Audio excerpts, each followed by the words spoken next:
Bismillahirrahmanirrahim. Assalamualaikum warahmatullahi wabarakatuh. Gimana kabarnya anak-anak? Sehat ya? Semoga selalu dilimpahkan kesehatan, stay safe and keep healthy. Hari ini kita mau bahas lanjutan dari turunan tingkat tinggi ya minggu lalu. Nah, tapi hari ini materinya nggak banyak ya. Nah, tapi sebelum kita mulai, kita baca doa dulu ya masing-masing. Berdoa dimulai. Amin, semoga dimudahkan ya teman-teman buat memahami apa yang akan Ibu jelaskan hari ini. Nah, hari ini kita akan bahas tentang turunan fungsi tingkat tinggi ya. Bentar, PowerPoint-nya Ibu share dulu.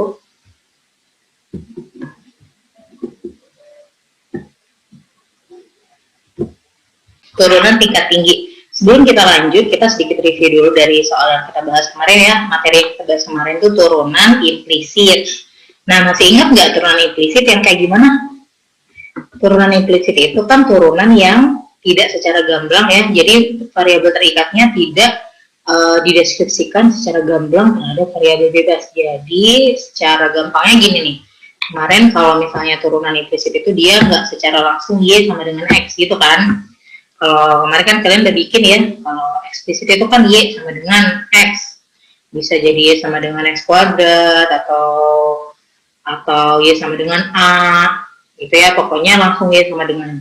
Tapi kalau implisit, itu mereka nyampur nih, ruas kanan kadang-kadang masih ada Y, ruas kiri juga ada X, atau mereka perkalian dari X dan Y ya, seperti kayak gini nih, tuh, X kuadrat plus cos Y gitu ya. Jadi itu fungsi implisit. Nah, kalau menyelesaikannya gimana? Menyelesaikannya sama dengan menurunkan biasa ya. Cuman kalau misalnya diminta itu terhadap X, terus kalian ketemu yang ada Y-nya, kalian harus kali DY per DX di belakangnya. Gitu.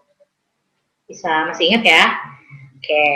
Nah, sekarang kita akan lanjut ke turunan tingkat tinggi selanjutnya nih. Turunan tingkat tinggi selanjutnya, itu yang kayak gimana? Nah, di sini. Jadi kalau misalnya kalian ya, kalau misalnya Ibu ngasih soal atau kalian akan menjumpai soal-soal di buku, biasanya disuruh turunan pertama gitu ya.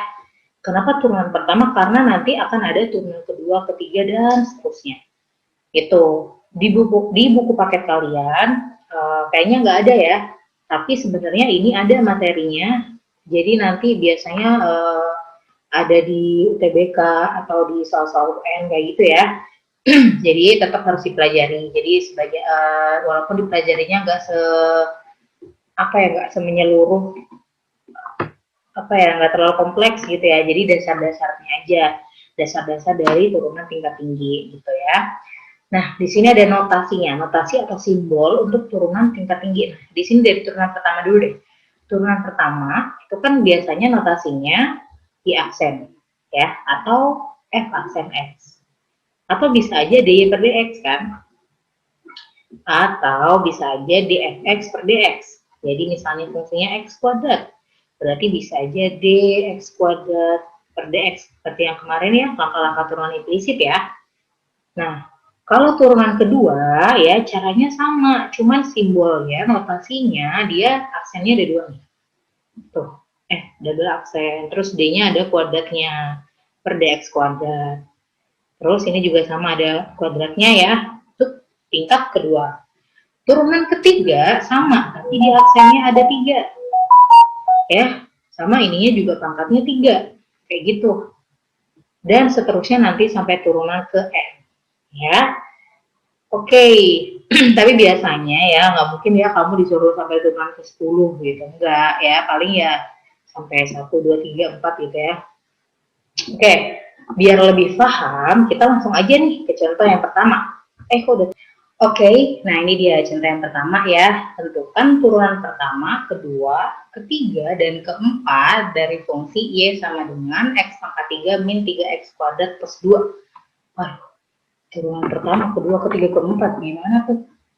Tenang aja ya, caranya sama, cuma kalian nuruninnya satu-satu. Langsung aja kita cobain ya. Pertama nih, kita punya, Ibu tulis ulang dulu ya. Ibu tulis ulang dulu ininya. Soalnya sebentar. Oke. Kita punya di sini Y sama dengan X pangkat 3 min 3X kuadrat plus 2. Kamu disuruh tentukan turunan pertama, kedua, ketiga, dan keempat. Jadi kita turunin satu-satu. Turunan pertama dulu deh, berarti aksen ya notasinya ya. Turunin satu-satu. X pangkat 3 turunannya 3X kuadrat. Min, nah ini turunannya berapa? 6X. Nah ini 2 turunannya kan 0, jadi nggak usah ditulis ya. Oke, terus kalau sudah, selanjutnya kita mau turunkan yang kedua. Kalau turunan kedua, jadi sebenarnya caranya sama ya, cuma jangan dari atas lagi. Kita turunannya lanjutannya dari yang ini. Berarti gimana? Kita turunin dia 6x plus min 6x, jadi turunannya min 6. Gitu. Selanjutnya kita turunan yang ketiga. Nah, turunan ketiga nih gimana nih? Yang masih bisa turunin 6 ya. 6x jadi 6, min 6 turunannya jadi 0. Terakhir kita ke turunan yang keempat, berarti kita tinggal turunin yang ini. Turunannya 6, 0 gitu. Selesai, gampang ya. Jadi ini karena contoh yang pertama ini yang paling sederhana nih, jadi yang bentuknya aljabar. Tuh ya. Nah sekarang kita bisa lanjut ya ke contoh yang kedua. Tentukan D2Y per DX kuadrat. Ya, atau D kuadrat Y per DX kuadrat. Nah ini maksudnya apa tadi? Tentukan turunan kedua berarti. Jadi bukan berarti, maksudnya itu bukan berarti kuadrat ya. Bukan berarti nanti kalian turunin terus kalian kuadratin hasilnya, enggak gitu. Ya, cuma berarti ini maksudnya turunan kedua. Jadi gimana? Di sini Ibu tulis ulang dulu ya. Ibu tulis ulang dulu soalnya. Ganti warna deh. Ganti warna enggak? Oh bisa. Jangan nyampur sama soal ya. Nah oke, Ibu tulis dulu soalnya. Di sini ada Y sama dengan sin 2X. Kita mau turunkan dulu yang pertama. Ya udah kita pakai DY DX ya. DY DX kan kalau pertama. Kita turunkan si Y terhadap X. Y itu kan sin 2X berarti ya. Kita turunkan dia terhadap X. Gimana kemarin? Aturan rantai ya. Kita turunkan dulu trigonometrinya. Ini ada fungsi utamanya sin. Berarti turunannya apa? Cos. Cos 2X. Apakah sudah selesai? Ternyata belum di sini karena ada 2x-nya, kita turunkan juga 2x dikali 2. Berarti ya turunan pertamanya dy per dx sama dengan 2 cos 2x. Nah harusnya sebenarnya kalian udah mulai terbiasa ya dengan turunan-turunan dasar kayak gini. Kalau misalnya sin 2x ya nanti pasti jawabannya 2 cos 2x. Kalau sin 7x berarti 7 cos 7x. Kalau misalnya cos 2x berarti min 2 sin 2x kayak gitu. Ya jadi harusnya udah nggak perlu kesusahan gitu ya untuk yang dasar-dasar kayak gini gitu ya. Nah selanjutnya kita coba nih yang kedua. Berarti kan D2Y ya per dx pada ini ya. Berarti kita turunkan dari yang kedua ini gitu. Berarti gimana? Ini kan 2. Cos turunannya apa? Cos itu turunannya min sin 2x. Jangan lupa di sini ada fungsi 2x belum kita turunin, berarti dikali 2. Atau ya jawaban akhirnya bisa kita sederhanakan lagi. Jadi ini kali ini dikalikan ini. Taruh di depan semua ya. Berarti min 4 sin 2x. Oke, selesai. Kayak gitu ya. Jadi aturan-aturan yang masih bisa dipakai, aturan rantai, perkalian, pembagian, kayak gitu masih tetap dipakai juga ya kalau dibutuhkan. Jangan lupa dicatat ya, karena di bukunya nggak ada, di buku paketnya. Sekarang bisa lanjut ya, kita ke contoh ketiga. Kalau mau catat di pause dulu ya. Contoh ketiga, jika diketahui nih, fx sama dengan sin pangkat 4x. Tentukan turunan kedua. Coba gimana? Ini pangkat nih, tadi kan nggak pangkat ya. Kemarin kita udah belajar kok tentang pangkat. Ini gue tulis dulu soalnya ulang. Fx sama dengan sin pangkat 4x. Kalau misalnya ditanya turunan pertama, ini kan turunan kedua, berarti kita harus turunkan satu-satu kan. Turunan pertama itu berarti simbolnya gimana notasinya? F aksen X ya. F aksen X, gimana ini cara nuruninnya kemarin kalau berpangkat? Pangkatnya dulu ya. Berarti gimana? 4 cos. Bener nggak cos? Nah, belum. Kita baru turunkan pangkatnya. 4 sin pangkat 3 X. Baru kita turunkan trigonometrinya. Berarti dikali apa turunannya sin? Cos X. Baru kita kali dengan turunan si fungsi di dalamnya. Kan ini X ya, turunan X kan 1. Jadi nggak usah ditulis, nggak apa-apa. Nih, ini udah paling sederhana ya. Oke, kita sekarang coba nih ke yang kedua. Berarti, nah gini, notasinya ya. Turunan kedua, berarti kita turunin satu-satu. Ya, tapi perhatikan dulu. Ini kan ada perkalian ini sama ini nih. Nah, berarti kita pakai aturan apa? UV. Ya, kalau perkalian dari turun tidak, ditambah tidak, turun. Fokus dulu ke fungsi yang pertama. Kita mau turunin U, berarti turunannya apa? Nih, ya, 4-nya tetap ya, 4. Karena pangkat, kita turunin dulu pangkatnya. 3, terus kalian yang sebutin. 3 sin kuadrat X, jangan lupa sinnya diturunin juga, jadi kali cos X. Udah ya? Ini turun dikali tidak, tidaknya ini V-nya, berarti dikali cos X. Gitu. Dah, yang sini udah ya. Ditambah, nah, ditambah tidak, berarti tidaknya ini tetap nih. Ya, tidak itu berarti 4 sin pangkat 3X. Dikali turun, cosnya diturunin. Turunannya cos apa? Min sin X. Oke, sekarang kita sederhanakan dulu bentuknya. Satu-satu nih. Ini kan bisa kita kali ya, berarti 12 sin kuadrat X. Terus gimana? Ini ada cos, berarti bisa kita sederhanakan juga, jadi cos kuadrat X. Nah, lanjutannya gimana? Ini kan kita kali negatif nih sama si 4, berarti negatif 4, terus nih perkalian sama-sama sin nih, beda pangkat doang. Yang ini pangkat 3, yang ini pangkat 1, harus kita apakan pangkatnya? Kita jumlahkan pangkatnya, berarti sama aja 4 sin pangkat 4X. Nah, selesai. Gampang ya ternyata ya. Satu lagi ya contohnya ya. Contoh yang terakhir yaitu, oh belum Ibu tulis ya. Contoh terakhir, jika diketahui, ya jika diketahui fx itu sama dengan cos kuadrat 4x. Nah, tentukan turunan kedua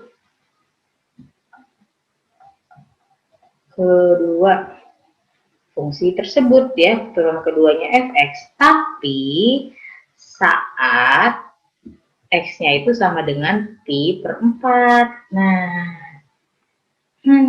bukan cuma disuruh nentuin turunan aja ya, tapi ada titik yang harus kita masukkan ke situ. Oke, lagi-lagi kalau turunan keberapapun, kita harus tetap menurunkan dulu yang pertama ya. Di sini Ibu tulis dulu, soalnya ulang ya. Oke, di sini kita punya fx itu sama dengan cos kuadrat 4x. Kita akan fokus turunkan yang pertama dulu. Berarti kita bisa tulis notasinya apa? F aksen X. Gimana nih? Ayo, kalau pangkat, good, pangkatnya dulu ya, turunin ya. Berarti 2, terus cos 4x. Kalau udah turunin pangkat, ini kan tadinya pangkat 2 dikurang 1, jadi pangkatnya tinggal 1 ya. Kita turunkan trigonometrinya. Apa? Min sin 4x. Terus kita turunin apanya lagi? Fungsinya 4x-nya ya, dikali 4 ya. Berarti kita bisa sederhanakan bentuknya jadi, berarti 4 dikali negatif dikali min 2, itu sama dengan min 8. Min 8 berarti cos 4x sin 4x. Gitu. Selesai ya turunan pertama, sekarang kita akan lanjut ke turunan yang kedua nih. Nah, simbolnya berarti gini, F double aksen ya. Gimana nih? Dilihat dulu, dianalisa dulu, oh ternyata dia ada dua suku, berarti dia perkalian U dan V. Lagi-lagi kita akan butuh turun tidak, ditambah tidak turun. Ya, kita fokus yang U dulu deh. Turun, min 8 tetap ya. Turun berarti turunannya cos apa? Min sin 4x. Terus kita belum turunin 4x-nya, berarti dikali 4. Ini baru turun ya. Terus tidak yang V. Tidak berarti tetap ya, sin 4x. Oke, terus plus. Tidak nih, tidak yang U-nya berarti tetap ya, min 8 cos 4x. Tidak dikali turun. Nih turunin nih, sin. Sin turunannya apa? Oh, sin itu turunannya cos 4x. Cuma di situ ada fungsi 4x, kita turunin juga dikali 4. Oke, sampai sini ngerti ya? Pelan-pelan aja, nggak apa-apa. Kita sederhanakan bentuknya. Ini ada 4, ini ada negatif, ini ada negatif 8, kita kali semua ke depan. Jadi apa? 8 kali 4, 32 ya, berarti negatif kali negatif, positif, berarti di sini 32. Nah, ini juga sin sama sin, perkalian. Berarti pangkatnya bisa kita langsung aja jadi kuadrat ya. Sin kuadrat 4x. Itu. Oh gini 4-nya. Nah, oke, yang sini akan kita sederhanakan juga. Di sini ada 4, di sini ada min 8, kalau kita kali jadi negatif 32. Cosnya juga ada 2, berarti langsung aja jadi kali cos kuadrat 4x. Gitu. Nah, terus gimana nih? Ini sama-sama punya 32, kita faktorkan ya. Jadi gimana? Ayo. Jadi 32, kita keluarin 32-nya. Di sini ada sin kuadrat 4x min cos, tuh nggak jelas, cos kuadrat 4x. Nah, dari sini ya, kalian bisa sekarang substitusikan nih, kan dia diminta saat x-nya itu pi per 4. Ya, pi per 4. Jadi coba kita masukkan di sini, 32 sin kuadrat 4 dikali pi per 4. Oke, min cos kuadrat 4 dikali pi per 4. Nice. Nah, ini bisa kita coret ya. Oke, di sini aja ibu lanjutinnya. Set. Gimana nih? 32-nya tetap ya. Nah, sin kuadrat pi. Kalian bisa langsung aja sin pi dulu. Pi itu kan nilainya berapa? Pi itu nilainya 180 derajat. Ya, berarti sin 180 derajat berapa nilainya? Sin 180 derajat 0 ya. Berarti kalau kuadrat ya sama aja 0 ya. Berarti di sini 0. Min. Ini juga jadi cos pi, cos kuadrat pi. Tapi cos pi-nya dulu aja. Pi itu berapa cos pi? Cos 180 derajat nilainya berapa? Negatif 1 ya. Jadi negatif 1 kamu kuadratkan jadi positif 1 ya. Atau gini deh. Nah, itu kan. Atau jadi sama aja 32 ya dikali min 1. Ya, berarti jawabannya sama dengan negatif 32. Ya, di sini ada satu contoh soal tentang aplikasi turunan. Ya, di sini soalnya suatu partikel bergerak dengan persamaan ST sama dengan sepertiga T pangkat 3 plus 4T kuadrat. Jika S itu sama dengan jarak dalam meter dan T itu waktu dalam sekon, maka tentukan persamaan kecepatan dan percepatan partikel dalam fungsi T. Yang kedua, tentukan kecepatan dan percepatan saat T-nya 4 sekon. Nah, kita pertama tentukan dulu ya, kita jawab dulu. Yang pertama kita akan menentukan persamaan kecepatan dan percepatannya. Kalau dulu pelajaran fisika, kecepatan itu simbolnya apa? Masih ingat nggak? Kecepatan itu sama dengan V ya. Nah, di aplikasi turunan itu kecepatan itu sama dengan turunan pertamanya. Turunan pertama dari fungsi ini ST. Berarti S aksen T ya. Kita tulis dulu tadi ST-nya itu sama dengan berapa? ST sama dengan 1/3 T pangkat 3 plus 4 T kuadrat. Berarti kalau kita menentukan kecepatan, tinggal kita turunkan aja. Jadi berapa? 3/3 T pangkat 3, T pangkat 2 ya, plus 8T. Berarti sama dengan T kuadrat ya, plus 8T. Nah, ini dia namanya persamaan kecepatannya. Nah, kalau sudah, kita sekarang tentukan persamaan percepatan. Kalau tadi kan kecepatan tuh V. Kalau percepatan masih ingat nggak? Percepatan itu dia simbolnya atau notasinya dia A. Nah, cuma di penerapan sini tadi kecepatan itu kan turunan pertama. Kalau percepatan itu dia sama dengan turunan kedua. Tuh kayak gini ya. Berarti dari turunan kedua dari fungsi ini. Turunan pertamanya kan udah ketemu T kuadrat plus 8T. Berarti turunan keduanya 2T plus 8. Nah, ini persamaan percepatan. Udah selesai ya yang A ya.